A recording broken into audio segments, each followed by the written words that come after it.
Hello and welcome to another episode of Steel Toe Leadership. I feel like I start so many of these laughing because the conversations before we hit record are pretty funny. And for those of you who don't remember or didn't see on the LinkedIn that Wally and I tried to do this recording about a month ago, and technology is not a friend to either of us, apparently. And the first time around, Wally's internet went down. And today we just spent the last 13 minutes trying to figure out why he couldn't hear me. And then also he had feedback. And so obviously we are just a couple of knuckleheads trying to figure our way through this. And that's just the way it is. Not to mention the fact that I was late today because my calendar on my phone is showing a different time zone than the one I am currently in. Hooray for technology. Welcome, Wally Adamchik. I was just asking him how to say his last name and what the background was. And then I said, wait, you know what? Tell me on the call because I want to be surprised. So, Wally, tell me what. So I grew up. Yeah, I grew up. It was Adamchik. It's either Polish or Ukrainian, depending on, I guess, what epoch of history you're in. But certainly, the more enlightened folks would say Adamchik. But it's an Adamchik for American. me, for sure. Yeah. Up in your neighborhood, Chicago, up your way. Anyway, yeah. But yeah, you're all right. So I'm really excited to have Wally on today. For those of you who don't know who he is, this is going to be exciting for you. And for those of you who do know him, it's kind of like talking to an old friend because a lot of us have been following along with Wally, and he is hilarious, but also has some amazing nuggets of just wisdom that he just lays on us all the time. And I really appreciate it, for one, and don't know you very well. And so this is going to be also a really great way to get to know. It's the whole reason I wanted to do this podcast was I see people that I find very interesting and I want to figure out how they got that way. Who made you the way you are and how did you get there and things like that. So first I want to give you the opportunity to just kind of talk through who you are. It's very simple. I'm the president of Firestarter Speaking and Consulting, and I speak and consult on leadership in the construction industry. And I've done that for about the past 25 years. That involves training, coaching, those kinds of things. So you've been doing that. You just said 25 years, and I'm super curious because, it seems like construction has gotten more open to the idea of consulting and coaching over the past 10 years or so. And so how did you get started in that space, before it was even something that people were open to? Well, you're right. There's a lot of folks out there doing this these days. But when I graduated from UNC Chapel Hill with my MBA, I went to work for a consulting company called FMI. And they've been around for over 50 years now, and they're management consultants to the construction industry. And they were my entrance into consulting. Now, my life is kind of what qualifies me to do what I'm talking about to some degree. But so I got into consulting with a consulting firm, was having great success. We had some philosophical differences. I contend that my wife delivered me an ultimatum that said I was traveling too much. She says that's not the case, but we often disagree on some of those things. But the short answer is I started a business, in 2003, and had been working with FMI for 3, 4, 5 years before that. So it's worked out okay. So I'm just going to dig right in. So what does it mean to you to coach on leadership? Because I've just recently started being asked to do coaching in that space, and it's something that I am still trying to figure out, right? What does that even mean? What does it mean to me? And then also for people who are maybe I do need a coach, explain to that, how does that work for you? What does it mean? And how do you go into it? Big question. So. And it's a wonderful calibration, because if you engage with somebody, what are their expectations of you? Hey, I hired you to be my coach. What does that mean? Mm-hmm. So the way I explain it is we are coaches with an opinion. What does that mean? Well, let me go to sports. You play golf and you get the pro to come to the driving range. And the first thing he says is, hey, hit a few balls. You hit a few balls and they go to the right. And he says, well, what do you think? Well, I think the ball's going to the right. Well, hit a few more. Well, what do you think? I think I freaking hired you to tell me what to do, right? Mm-hmm. So move my hand to the left, do this, do this. So we are coaches with an opinion. I will suggest, hey, you might think about this. Hey, you might think about this. There's a lot of coaches out there that do this. I'll call it holistic, ask questions, help you discover yourself. Look, there's a piece of that for sure. But when you Mm-hmm. have a project manager who doesn't understand situational leadership and they're always leading the exact same way and they're not recognizing specifically recognizing the differences between employee A and employee B, that's when we have to lean in and go, hey, think about this, think about this. So that's, kind of conceptually how we do it. But it's always going to come back to when we really get started with the work is helping that person develop better self-awareness, understanding what they're good at, what they're not good at, accepting that, and recognizing that when you ping, I don't have to pong. But why do I pong? And that could be a mama's house story. It could be my DNA. And these are all parts of the conversation. Okay, and so tell me a little, I'm going to keep going. I want to keep pulling on this thread. So when you start working with a team, like first of all, what's your ideal team that you want to go in and work with? Like what's your client that you're targeting? Well, the one that likes me and has money, of course. But Those are my favorite. Yeah. so look, yeah, they are. They like me and they have money. Look, the money. I want to go where there's lots of people, right? So when you look at a self-performing contractor as opposed to a general contractor, that generally gets you more bodies. Bigger is better to a point. Once you get in that couple of $1 billion range, they're generally hiring MBAs or they've insourced it and all of that. So you get to the higher range of the contracting world. They're like, yeah, we don't want to see you. I don't know, is it 50 million to a billion or 2 billion, somewhere in there? We have a lot of clients like that. So tell me, you're referring as we, and so I want to hear more about what does your team look like? It's not just you. So what is the Firestarter team and who's on it and what kind of Yeah. roles do you have there? Yeah, it's primarily me, but I do have a couple of subcontractors that specialize in certain areas of the business. I have a guy who PhD at NC State who spent a lot of time in ag leadership, and when you look at the personality of a farmer and a builder, I mean, they're like this. Leave me Mm-hmm. alone. I just want to dig. Yep. So he helps a lot on what I would call the executive development side, MBA level kind of stuff.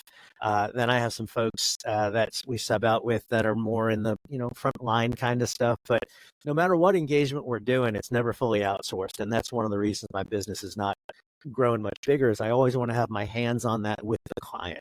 I don't know if that's insecurity I or think it's fear or tricky whatever, but too. that's kind of how it's worked out. It's tricky too when you are the face of the business, right? Because until recently, I didn't even know the name of your company. I just knew Wally, right? And I've Right. seen I've seen your videos, I've seen your posts, and that's the thing when you're building something as an entrepreneur, right? You are the business, and a lot of times it's that one person. It is the brand, right?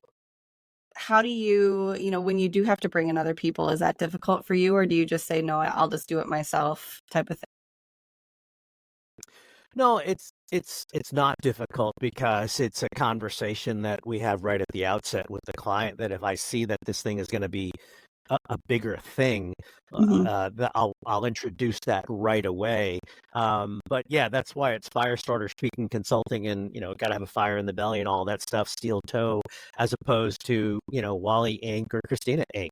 Right? The Yeah. theory that there would be something sellable, the theory that it's not just this me thing. And look, that's the way it's worked out, and so be it. But there's just a handful of folks that I collaborate with. I get approached all the time from folks who are like, "Oh, we could work together." It's like, no, I have No. no idea who you. I have no idea who you are, and my relationship with my clients is sacred. And we're going to protect that. We're not going to put somebody. We're not going to experiment on our clients until you can prove to me that you've got a real business, can really stand with clients and can Mhm. actually sell some work, maybe. But again, we're a small firm. So I'm going to take it back to where did you grow up? Where did Wally come from? What's the origin story? Like how did you become this, amazing guy that we all know now. Yep, I grew up on Long Island, and I now live in North Carolina, so that makes me a damn Yankee. Moved south, reproduced, never left. But my dad and brother were union teamsters. So I grew up in the construction industry. I was a helper on jobs when I was 12 and 13 years old, kind of probably breaking labor laws, but who cares at that point? My dad worked in construction, early. 6 a.m. to 3, 4, 5 p.m. And then when he would come home, he would feed us and do the dishes, and mom would go do youth basketball games, the CYO or the Pony League or whatever the heck it was. So I grew up with two incredible role models about what I'll call equality. My mother was the first woman to referee a basketball game in Madison Square Garden. Wow. So, and my dad taking care of us while she was out working. It's just the world I grew up in. So as we begin to talk about opportunity for different people, not just gender, like yeah. So that's the background story. I grew up on Long Island, spent some time, and I was a caddy in high school and all that blue collar stuff. Was fortunate enough to get a scholarship to the University of Notre Dame, Navy scholarship, commissioned in the Marine Corps, 10 years in the Marine Corps as a tank officer. Hey, big, pieces of iron that our clients get on all the time, right? So real comfortable around that. And then I flew Cobra helicopters for a couple of years, which was just really freaking cool.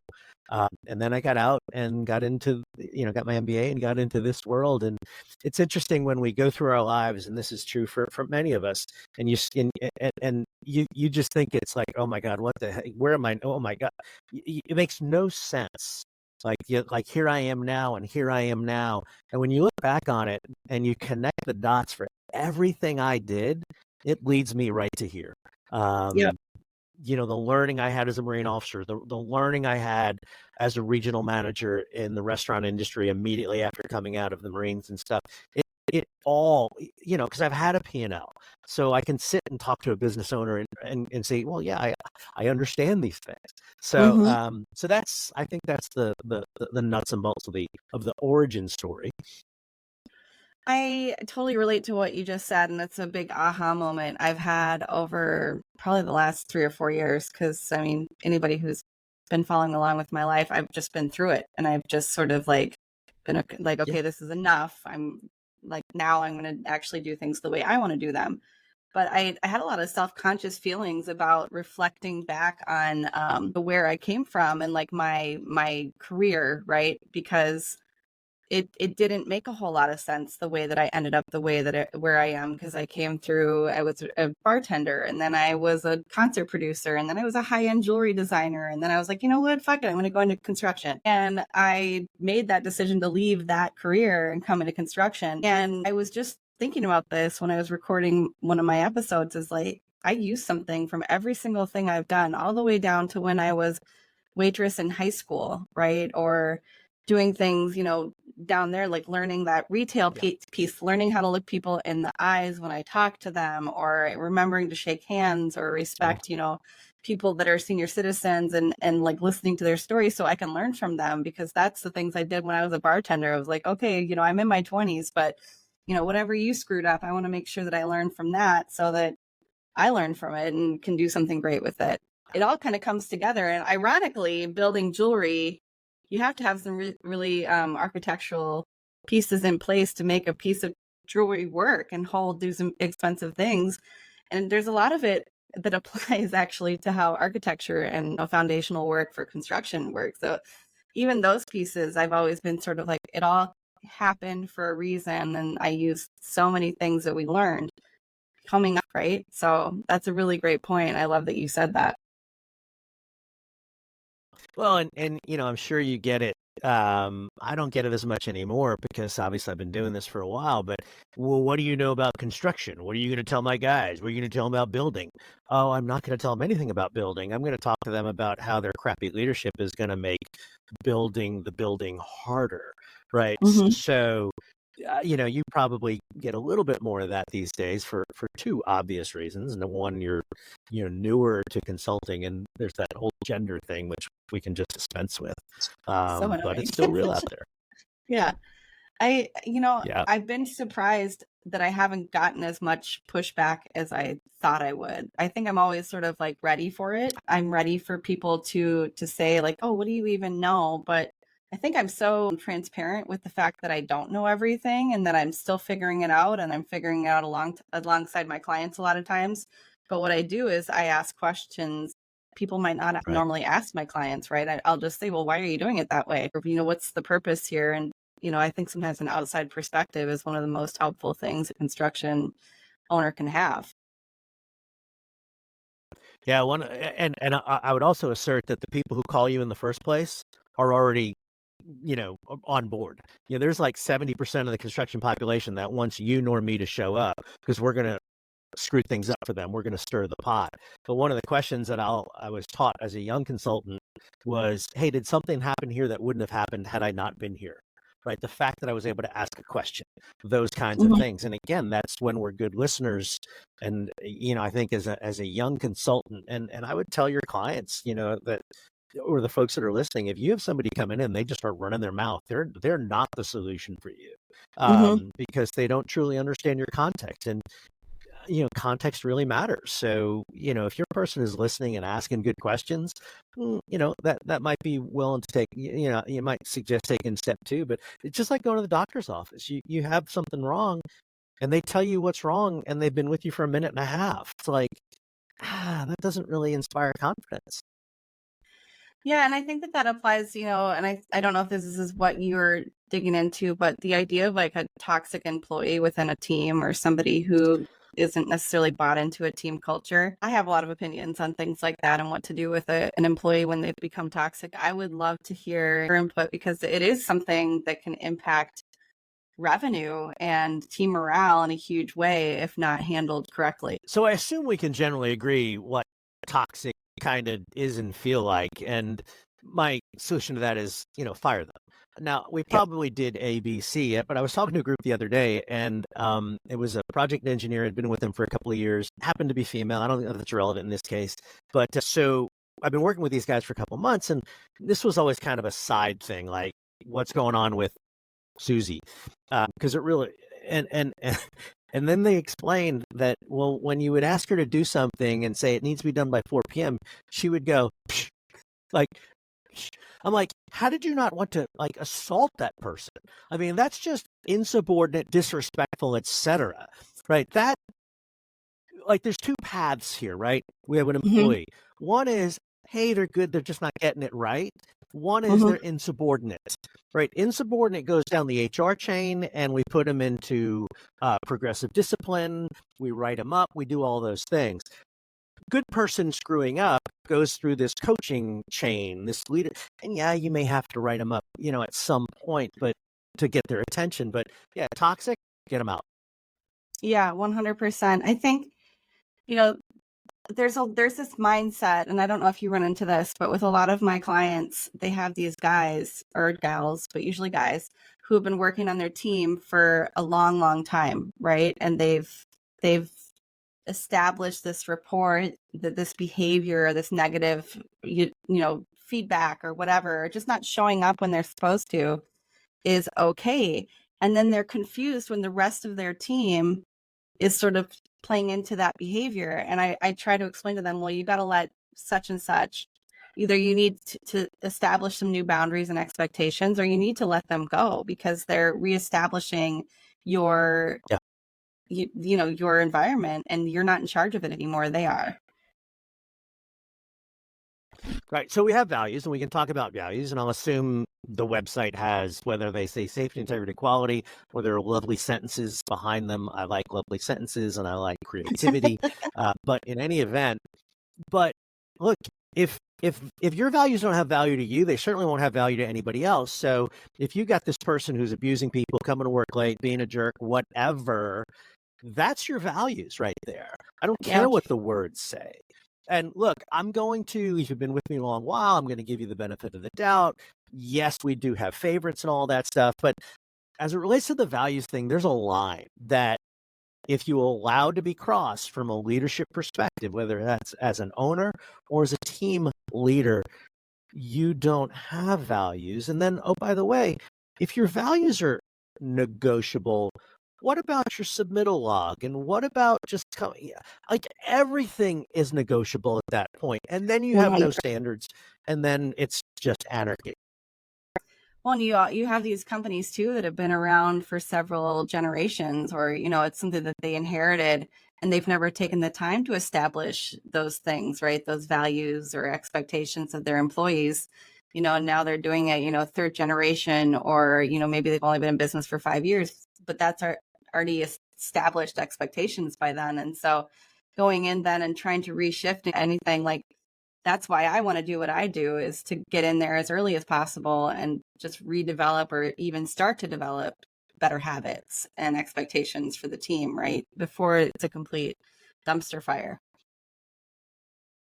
Yeah, and the family thing is a challenge, right? So you have third generation, here's junior, right? Third generation. I'm talking to the VP of Ops who's not a family member, and then they said, "Well, Junior is 23 years old and he's coming into the business." And that's when I ask very quietly, "Is he competent?" Right? Mm-hmm. Because some of them aren't. Many are. Look, we there's some great fourth generation companies out there, but that family dynamic can be a challenging one also. Mm-hmm. As whether that person 100%. is a shareholder or just getting a salary or whatever. But that's a really difficult one, particularly in this industry.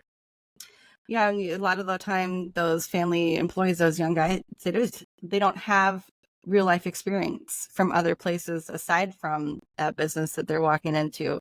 So they're not bringing, a worldly opinion into that role. They're coming in already with a chip on their shoulder, but also with people probably a little pissed off that they're just getting put right into this leadership position. So Yeah, yeah, that's a exactly. whole other ball of wax. I read once you wrote that you need to fall down in order to climb. And I really like that. And I wanted to know, obviously you believe this because you said it, and I'm assuming you remember saying this or you believe it. And do you feel like there's a time that you fell down and you had to really dig in and get back up? And what was that like Geez, which for time? you? Which time do you want to talk about? Well, this is part of that origin story, right? Like, how did Wally get to be how Yeah, Wally is? I would tell you the most significant one. Look, there have been plenty of stumbles. I got fired once and all that, but it was the decision to stop drinking. I mean, I was a great drunk. I was fun to be around. I had high tolerance and all of those things. I told my wife I was charming when I was drinking. She said I was an asshole. But anyway, the just recognizing that that was adding no value to my life, that I was emotionally distant from the relationships that really mattered.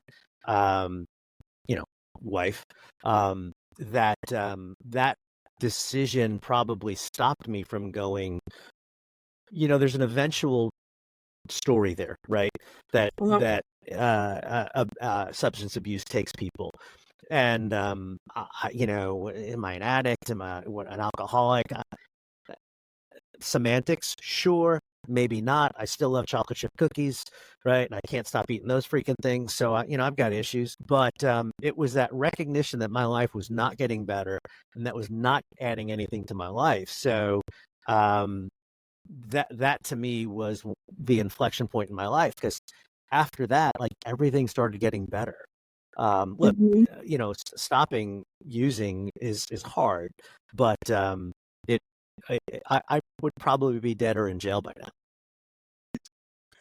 I love that answer. I don't know if you knew this, but I've been married twice, and both times it was to men who could not stop, right? Did not decide to make that decision to choose the Yeah. relationship or health over what they were currently doing with their lives. And so at some point, without being too dark and deep, I had to choose my safety and health, mental health over theirs. And it's something that, when you're committing to somebody for your life and then you walk away from them, it's tricky, right? Because I never in my life, you talk about that path, that I think I'd be 42 and divorced twice, right? And living as a single mom. That was not in my grand plan, but it also wasn't in my plan to let people, treat me the way that I was being treated. And that applies to so many things in my life. And so being 42 and a single mom and raising my kids basically by myself feels a lot better than that did. it's definitely that path. And I applaud you for making that decision and making that choice, because I'm what would have happened to your wife, right, if you hadn't made that choice. Yeah, you know. Yeah, and there's so many people in our society who have this exact same story, right? 100. They're in a crappy marriage, they're in a crappy workplace, they're in a crappy fill in the blank. Yep. And the problem is you can't see the insanity when you're in the insanity, right? So 100. I'm working in this. I've been here for 15 years. They treat me like dirt. Go somewhere else. Well, look, if you're in the construction industry, you can go get a job somewhere else tomorrow, right? Yep. So if you're in a crappy fill in the blank, you have a choice. Look, this is America. You have a choice. And I don't want to sound like apple pie and all that stuff. We've got real issues going on with wages and look, politics. Yeah, yes. But this is just, if you're in a crappy whatever, reach out, get help, go to support groups. You and I are examples of what can be. And then there's examples on the street of what can be. And there, but for the grace of God, go we. But when people say you can't, that's crap, because we have. 100%. I could not agree with you more. I'm so, you were talking earlier about it. You said ever since then, everything's been going and it has fallen into place and been going better. And my mom and I just went out to dinner, and my mom's my best friend. She lives 3 doors down. And we went out to dinner last week, and she doesn't get super mushy with me very often, but she just says, it seems like ever since you chose yourself, everything is just going better for you. Like, my career's better. I'm in a healthy relationship for like the first time in my life. And, my house is great. My kids are healthy. Like, everything is just, but more importantly, I have peace. And I think that that's really what you find when you start choosing yourself, is you just get this inner peace. And like, I'm stressed out all the time. Like, don't get me wrong, I am stressed, but I'm stressed out about like normal shit, like, money, like bills or whatever, or how are my kids feeling, or did somebody get bullied at school today? Like, I feel like those are like shitty things to deal with, but like, they're normal things to deal with. And I like those problems. The stresses that were there before, when I wasn't choosing to put my happiness, fill my cup so I could take care of everybody else. It wasn't working, and now it's working. So I keep going with this. Nowhere in here, right? No, nowhere in here did we say, "Oh, life is perfect," right? I mean, look, I mean, think I needed to buy a new car. I needed new shutters on the house. I needed to fix the screen. I needed to get that tree out of the front yard. I mean, I've got. Look, I mean, we have life, but I have the ability to cope with life. Exactly. Whereas there was a time where I couldn't. Now, do I still have issues? Yeah, but they're like healthy issues, as opposed to self-defeating, destroying, antisocial, fill in the blank issues. But you go back to this coaching conversation that you started this call with. That's often a place we go, right? Is tell me why you are the way you are. Why do you react negatively to that boss? Well, my dad was a bully. He ain't your dad, right? So you got to go do therapy for that, because you're trying to do therapy with your boss and you're doing career limiting behaviors. So I mentioned it earlier, the Mama's House story. There's a lot in there that people may not even be aware of. Okay, expand on that. Well, we all, my house isn't your house, right? So I grew up 2 parents, blue collar, pretty happy, pretty cool. I know somebody who grew up and, her dad was abusive to her brother, beat him up, and said to her, "You're just a girl, just shut up." Well, she doesn't do well with conflict, right? Because because it takes her back to being 8 years old. So what does that look like? Well, if I recognize that in me, and I recognize that my Mama's House story was a healthy place, and your Mama's House, not yours, right? But your Mama's House story wasn't a healthy place. Like, okay, I have to recognize that from a leadership perspective. So that shadow in the tree, that shadow in the front yard, we're still living in that shadow of that tree, whether we realize it or not. And if we can realize it, we can leverage or mitigate these personal behaviors that we have. How do we deal with money? How do we deal with conflict? How do we deal with religion? I mean, just so many things that are put into us as youth that then we manifest at 35, 45, that could be doing great things for us or could be not doing great things for us. But it's that self-awareness piece that really is the foundation of a coaching conversation. I totally agree. Self-awareness is, I think, one of the most important things, not just a leader can have, but just people in general. I think so many people are walking around with what they think they should be or what they think people think they are, as opposed to deciding just taking control of that, deciding what they actually are, and then working with that, right? Like, this is who you are. I'm never gonna look like Jennifer Aniston. I'm working with what I got, right? You do what you can with what you have. And I just think that continuing to live your life trying to strive for somebody else's perfection, it gets you nowhere. It gets you a whole lot of disappointment and low self-esteem. And so just taking yourself and meeting yourself where you're at and treating yourself how you'd want to treat your child almost, right? Like, I think about what I say to my kids and like how I try to encourage them. Like, why don't I do that to myself? And so trying to turn that encouragement and self-awareness back inside, I think, is critical for growth. You said so many good things there. First of all, I too will never look like Jennifer Aniston. Secondly, how do we talk to our kids, right? Because that programming is so powerful. But here's one for you. The you that you know is not as important as the you that I know, right? Because we tell ourselves a story. I see your behavior, right? And it's reconciling those two pictures, right? And getting feedback and saying, hey, how am I doing? And then when you get the feedback, when somebody says, well, you're a jerk or you're this or you're that, all you can do is say, thanks, right? You can't deflect it because I'll never give you feedback again. Right. Exactly. No, I got some really great feedback like 2 years ago that I steamroll conversations and that people were kind of scared of me. And that was really unexpected feedback for me because I was like, oh, I'm so sensitive and I'm super fun and like I'm kind of whatever. And then I was like, you know what?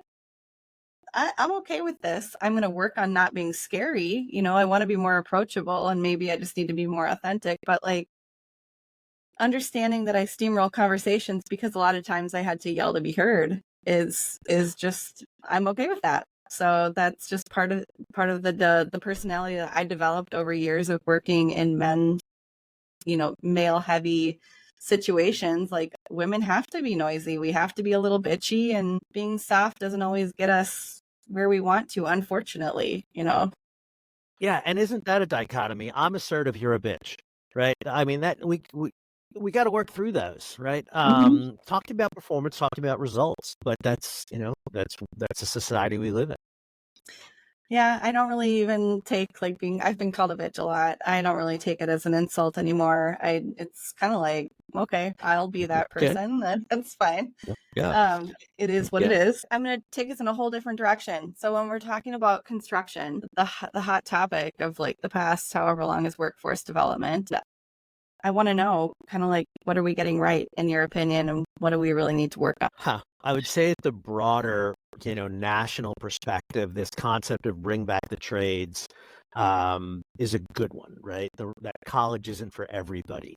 Whereas in the last, 30 years or so, that's been the story. So, and we don't need to investigate that here. We know it, right? So good moves, broadly. Part B of it at the local level, right? So here, if I'm running a company and I hear, well, Wally said bring back the trades, but I can't do anything about that. Yeah, okay. But if I'm running a company, how do we create a workplace where people want to come to work, right? Like there's crap going on out there, but inside my four walls, like that an employee can come to work, have certainty of like they're going to be treated okay, and that they're going to be in a safe environment, and they'll get some opportunities to, not be in a crappy place, right? So this recognition that the old style leadership of follow me, men, like let's take the hill. Oh, by the way, that worked really well. We won World War II, we won Korea, we won the Cold War, great model.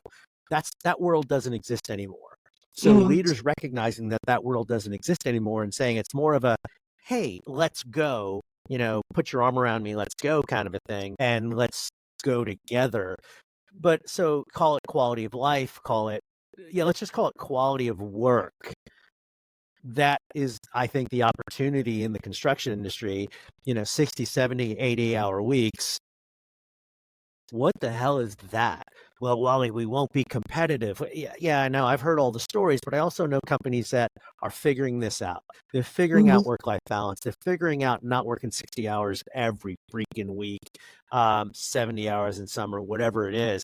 And it's recognizing that and attempting to do something about it, or just create. And I know it's brutal at the field level, but there are ways to let that guy go see his kid play soccer once or twice. Not every freaking game, but Mm-hmm. it's the state championship, for God's sake. Can't we cut this guy or have him feel confident enough to say, hey, boss, can I get off tomorrow afternoon so I can go to the soccer game?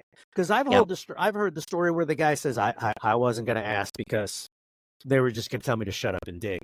Right. Mm-hmm. And like, how and tragic and wrong is that? Because it's disrespectful.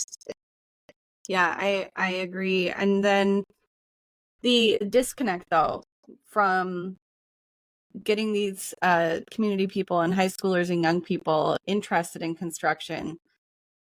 What are your thoughts on actually getting them connected into the industry? Because the thing I see that we're missing a lot of is a path, or a defined path into industry, or even like ways that they can find out about different types of jobs. And I don't think those people are on LinkedIn like we are. And so I'm trying to that's the big question. Like, how do we get in front of those people and show them all the opportunities without more feet on the ground going into schools? Yeah, they're not on LinkedIn. They're on TikTok or some yet to be named platform, right? Yes. Look, and if you look at the legacy things, right? Like my dad worked in construction. Now I work in construction. My dad was in the military. Now I'm in the military. That whole legacy conversation. Well, as the demographics continue to change, we don't necessarily have that. So you're right. We have to expose youth to it, Mhm. right? So you're right. I mean, you can't go into every classroom, but you can create larger opportunities like family days, touch a truck days. I'm oversimplifying, but creating a way for hundreds of people to potentially come to you. There clearly is a technology solution that we're putting out compelling content. And I say we, I mean the industry is putting out Mhm. compelling content that a 14-year-old can look at it and go, that doesn't look too bad. I'm not talking about content where it's like, you should consider working in the construction industry. Turn page. It Or is, graphic. you know exactly what I'm saying, right? Yeah. Yeah, all that. So, look, I think we're moving in the right direction. I think we've created this quality of life concept, at least in my client base, but Lord Mhm. knows there's a lot of crappy ones out there. Oh But no. that's opportunity. That is opportunity for us. Yeah. There's always opportunity for building. Well, and for the So, contractor who says we're going to go in a different direction. One of my mhm. favorite, I'll give you two examples. Hoopall Construction in Charlotte. Brian McManus, who kind of went down this path a couple of years back, investing a lot of money in it. People say, well, Brian, is it worth it? He says, if you're asking me about ROI, I don't know for sure, but I'll tell you what, my life is a hell of a lot better right now. Because he doesn't have to deal with this stuff. And then Right. Jonathan Strack at Strack Construction down in Atlanta says, I just got sick of being pissed off about not having people. So I figured we needed to change the way we're doing things. Yeah. Those are owners taking ownership. Yeah. %. Yeah, I totally agree. What about DEI? This is a kind of turned into like a hot, like spicy topic over the past, Yeah. I don't know, like month. Even like it just feels like it's, John Deere made the announcement that they weren't going to invest in DEI programming anymore. We've got all this political craziness happening now. But really, at the end of the day, we do need to diversify our workforce for the sole purpose of bringing in more people, whether we like it or not. So how do you steer around that conversation, or do you even touch it? I will use those three letters almost contemptuously. Let me explain. Mhm. That what you said about we need to do a better job. Our industry needs it, et cetera. Yes, it's when it becomes a program to check the block, right? People, what's your DEI philosophy? It's called leadership, trust, and respect. Well, That I don't care the human across from me. In my four walls, right? That I need to create an environment where people feel trusted and respected so that they will do the best of their ability. mhm. I don't care what you look like. I don't care who you sleep with, any of those things. Now, I recognize there may be some listeners that take offense to that.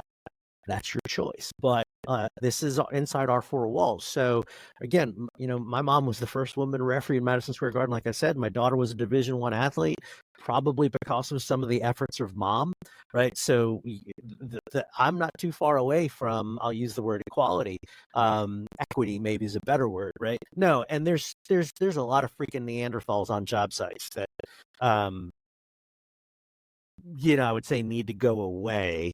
They need to be educated.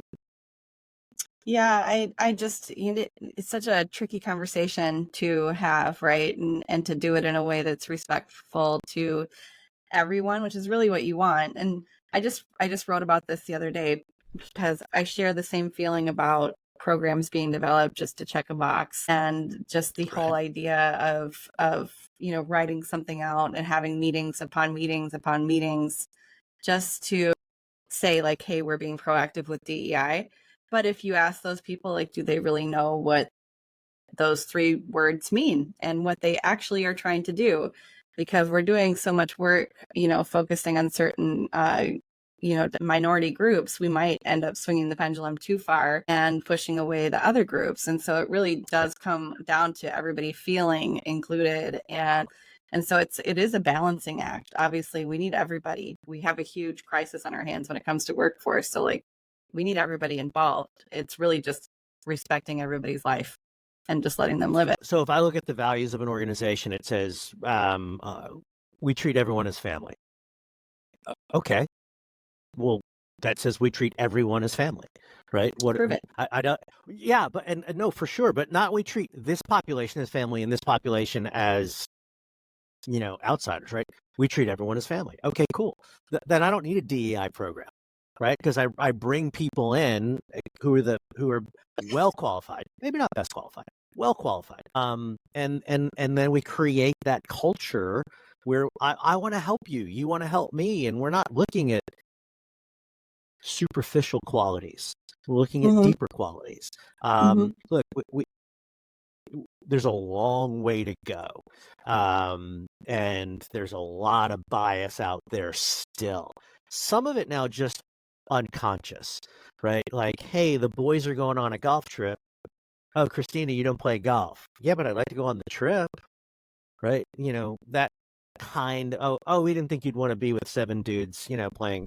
Well, yeah, I don't play golf, but I'm part of the company, right? How do you, those are the kinds of things that I think we also, the unconscious bias, let alone the conscious bias. Yeah, there was like this huge like uproar because there was this annual fishing trip at the last company that I worked at. There's this annual fishing trip that they took all the leaders on, and I was considered part of that leadership team, and nobody invited me. And I mean, I live Yeah. on a lake. I live in Minnesota. Like I fish. I can probably outfish most of the guys, on that fishing trip. And so I went to my boss and I was like, "Don't you think it's kind of weird that I'm not invited and I fish?"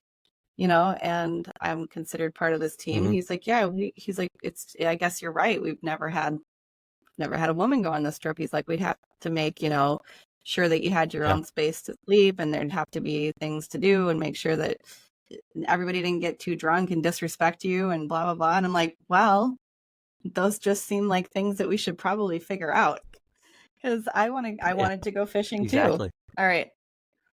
So over the past 25 years, you've been in construction, you've seen a lot of things happen. What would you say are the best things that have happened in the construction industry over the past 25 years? I think the best thing is that it has, beyond the, building bridges for America kind of a thing, that it has created opportunities for people to have a life and a career of meaning and impact, that there really is fundamental goodness as an industry and with the people in the industry who are good people who want to do good work. It's at the individual level. It's looking someone in the eye and saying, and owners saying, I want to make it that place, right? Mm-hmm. And creating those cultures, the exact kind of things that give you and I an opportunity to work. And just to wrap us up here, what kind of advice, considering that you're in a leadership training or consulting right now, if you had like somebody, 18 to 25-year-old listening right now who was like, someday I want to be a leader, because I don't know if people actually do that when they're young. Like they're like, wake up and they're like, someday I'm going to be a leader, but I never did that. But let's say you have somebody that was like, someday I want to run my own company or I want to take over another company. What advice does Wally have for those people? I've been asked this question a few times, and I'll say it's what I told my children when they went to college, both as athletes. And I'll explain it after I say it. Show up, shut up, and do the work. Mm-hmm. Show up every freaking day. Shut up, learn, right? Don't challenge. Don't tell the boss of 20 years what you think is better. Do the work, right? Do the wind sprints, put the shovel in the ground, etc. In other words, establish professional credibility. Then people will invest in you. They'll put their arm around you. But the reality is, until you lean into me, I won't lean into you, right? So as a youth, don't go in there with a sense of entitlement, which that generation has, and there are reasons for that. Go with a sense of service and learning, and look, the sky's the limit, because as was said to me by a VP by the president of one of the bigger road builders in the country, he said, I said, what do you want your young people to hear? He said, just tell them to show up. Just tell them to be patient, because in 10 years they can be a VP, because these kids move around so much. So show up, shut up, do the work. And then once you do that, people will pour into you, because you show yourself worthy of being poured into. I don't know if that was articulate or not, but that's my answer. That's great. I like the idea of being intentionally curious too, and just continuing to ask questions, but not ask questions to, sometimes you have these young people who ask questions and you can tell it's because they want attention. Ask questions because you actually want to learn something. And I think that that's really important. So I will wrap us now, and I will say thank you so much for coming on. I'm so glad that we actually made it through an episode, and actually have still 5 questions on my list that I never even got to. So we might need to do a round 2 at some point if we can make technology work for us. So thank you so much for coming on, Wally. You're a pleasure. Thank you. Dynamite. Appreciate it.